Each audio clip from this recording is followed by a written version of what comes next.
Bonsoir Fanny. Bonsoir David, bonsoir à tous. Quelle est-elle cette situation au Chili? Eh bien effectivement, le Chili est dans une situation comparable à celle que nous devrions connaître en France à la mi-mai. Aujourd'hui, il est le 3e pays du monde qui a le plus vacciné en proportion de sa population.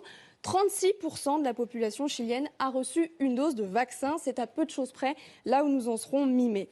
Plus d'un tiers de vaccinés donc, et pourtant les contaminations repartent à la hausse. Plus 7% sur les 2 dernières semaines, plus 38% sur le mois qui vient de s'écouler. Les lits de réanimation sont pleins à 95%. Le développement de l'épidémie est à son plus haut point depuis un an. Ce succès de la vaccination nous a induit en erreur. Tout le monde a cru que c'en était terminé du Covid. Voilà ce que dit l'infectiologue chilienne Claudia Cortés. Et voilà pourquoi les casinos, salles de gym, les centres commerciaux ont rouvert ces dernières semaines au Chili. Mais aujourd'hui, changement de pied du gouvernement chilien, il reconfine 80% de sa population. Les Chiliens sont tombés de haut, presque tous les commerces sont fermés, les écoles aussi, même chose pour les frontières fermées aujourd'hui pour un mois. Conclusion donc du président de la Société chilienne des soins intensifs, Darwin Acuna, vaccination et hausse des infections sont des phénomènes qui évoluent sur des voies totalement distinctes. Et est-ce qu'il y a d'autres exemples, Fanny? Enfin, il y en a, de pays où un tiers de la population a été vaccinée, donc comme ce sera le cas chez nous au 15 mai.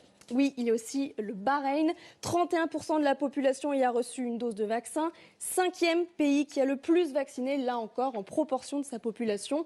Eh bien, là aussi, les contaminations repartent jusqu'à atteindre des records pour le pays depuis le début de l'épidémie. Plus 996 nouveaux cas en moyenne chaque jour sur la semaine qui vient de s'écouler. C'est 40% de plus en 2 semaines, 66% de plus en un mois. Là encore, le Bahreïn avait tout rouvert il y a 2 à 3 semaines grâce à sa vitesse de vaccination. Restaurants, bars, piscines, salles de sport. Et il faut peut-être s'attendre donc à une refermeture de tous ces établissements.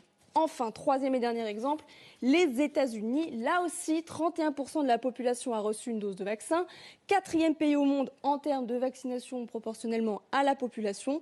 Et là encore, après des semaines de grand optimisme, les contaminations repartent depuis 15 jours, plus 64 001 contaminations en moyenne chaque jour sur les 7 derniers jours. C'est 20% de plus sur les 2 dernières semaines. Sur un mois, en revanche, c'est assez stable. Et dans le cas des États-Unis, on retrouve la même configuration.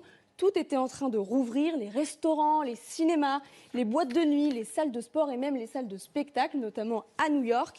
En Californie, ce sont les parcs à thème qui avaient rouvert. Là aussi, on peut s'attendre à ce que les différents États changent de stratégie et resserrent la vis.